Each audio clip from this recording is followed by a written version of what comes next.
watch her walk past, saying, "Me cago en Dios," and throw their dominoes into the street. But she got the kind of luck that passes over slowly, like ill-timed clockwork. But when she walks by in her leather boots, even the beauty. I started playing classical piano and cello when I was little. I started playing when I was 5 or 6, and then started taking cello lessons as well. I went to a conservatory for piano, and I didn't start singing and improvising until college, so it's fairly new to me. And then I started kind of getting a little bit into free improvisation and then a little bit of jazz, and I started transcribing solos and listening to a lot of Count Basie and Art Tatum and a lot of Thelonious Monk, and would transcribe Monk solos, and then I started writing. So I guess it kind of was classical, then sort of I dipped into jazz a little bit, and then started writing whatever it is that I write now. If you show me how. But if you're gonna be so angry all the time, I'm just gonna stay at your mama's house. 'Cause I got no room for all of this drama. This is why I am a fish out of water around him. And then she unzips her leather boots to show the neighborhood her lines of bruises. And we are just constellations of endeavors, so she'll never be nothing more than a real cool cat. And she lifts her hands right above her head when her music starts. She begins to dance. I don't even really call myself a jazz pianist because I don't really have the background. I mean, it's, I'm self-taught in jazz and I haven't really gotten into it, but it's definitely a lot of improvisation, just not necessarily straight jazz.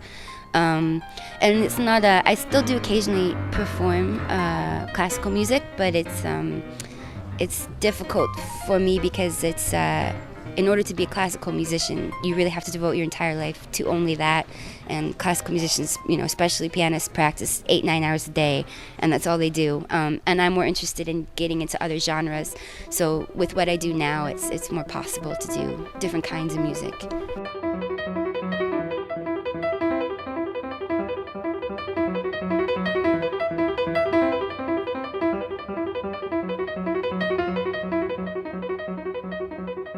Beauty is a sunset in the windows of abandoned buildings before the crackheads moved in. Chivalry is a dealer who went there, give his buddy up, but he sells 'cause his grandmother needs her pills. Humility is being handcuffed and questioned, facing the neighborhood against a backdrop of police in riot gear. And honesty is a virtue, oh, so they tell you, unless of course you live here.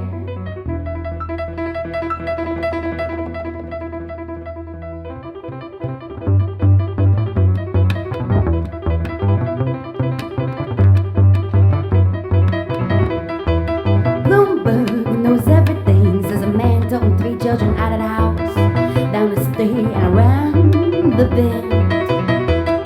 And 2 is the boy chasing the commission. I don't really make love songs, but I'm fine with that. I think there's enough. That song's been written, It's not like we need more. So, that's just not the first thing that comes to mind when I sit down to write.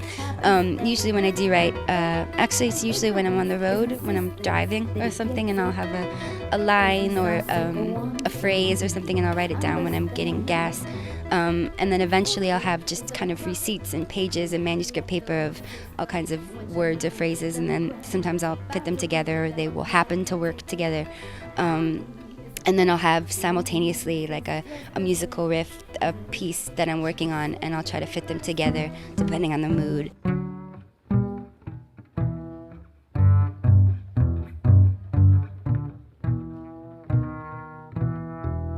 I'm Matt Wigton, and I'm the bass player in Stephanie Nilles' band. We've been playing together for quite some time, probably about 5 or 6 years, in New York City mainly, but now we are working throughout the U.S. Now that she's in New Orleans. So. Well, I got kind of a few different roles with this project. I played the role of the traditional bass player, which was keeping the foundation of the songs. But then I also get to kind of work like a horn player in like a Dixieland band. I get to play around with the melodies and play underneath her vocal parts. And then there's parts when we have certain arrangements where I'm actually working with her piano, different parts of her hands on the piano.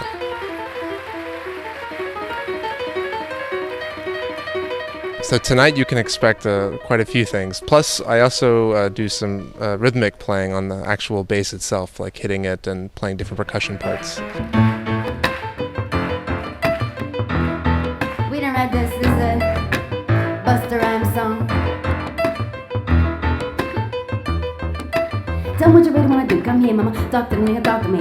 You look like you could be getting bit doing it for me. Walking your way, try talk to me. The way you try put it on a dog. Throw you up singing a bit before for me. The way you break your back and break your neck and the way you try put it on the floor for me. Come on, come on. Okay, tell me what next is that. Okay, I'm just young niggas one time and I like that down and I hit you with that. That bomb shit, y'all ain't gone all day. Be nigga door, be on nigga door. Every time I come through this motherfucker, we always taking a ride. So let me do this bitch. Y'all don't know we call me, make it a flop, we make it a hot, make nigga wanna stop. Give money to cash that check for me. I'm next just buzz that check for me. Everybody from every bang your head, you break your motherfucking neck for me. Just let me give you real state shit to right in your shit with recline your seat. Rewind this key, keep bouncing up and down these streets. And not your head, break your neck, niggas, break your necks.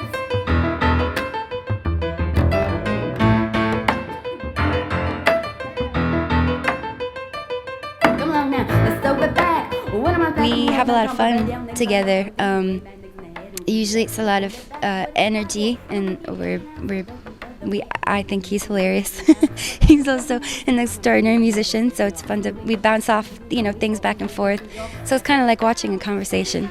I don't know, I'm sick though, so we'll see. That'll be interesting, see if I can get through it. So if you come tonight, you'll see whether I can get through it. My space is a place where disaffected folks go to make themselves seem happy. And Facebook is just the gateway drug to stalking. Twitter is a port through which the self-absorbed make obscure bullshit references to pop culture. And the news is not so much news as it is food for the vulture.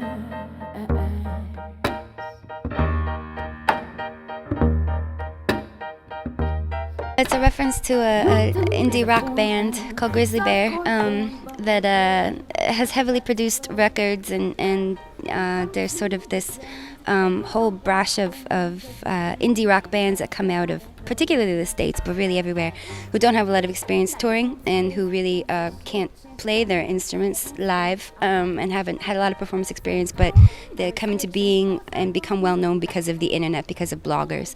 And so it's partially a reference to that. And then also, I wrote the title track when I was when Sonia Sotomayor in the States was named to the Supreme Court bench, and immediately 2 different clips were played on all of the networks over and over again. And it turns out that they surfaced from a political blogger in California who had no background in politics, no background in journalism. So it's just kind of a comment on the way that digital media has taken over real life, both in the arts and in the real world. Was cool to the bottom of the business every constellation of stars. It's just a predictable Randian chapter in the pages where the wild things are.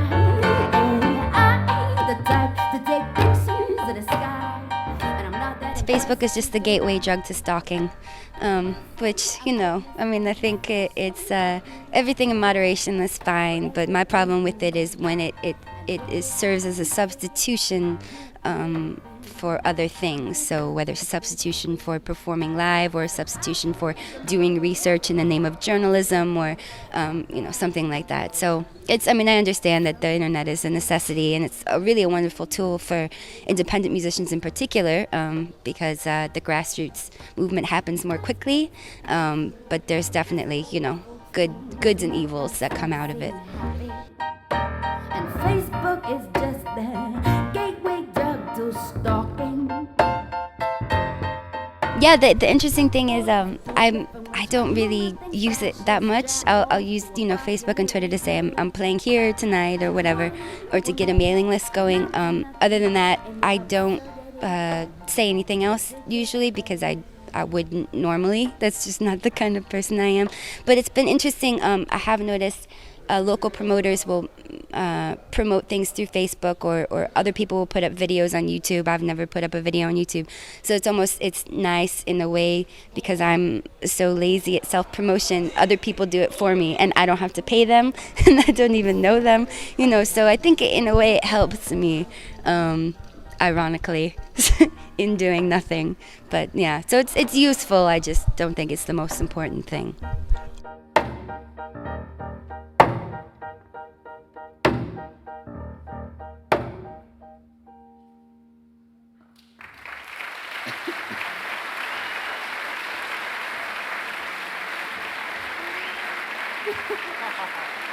Thank you.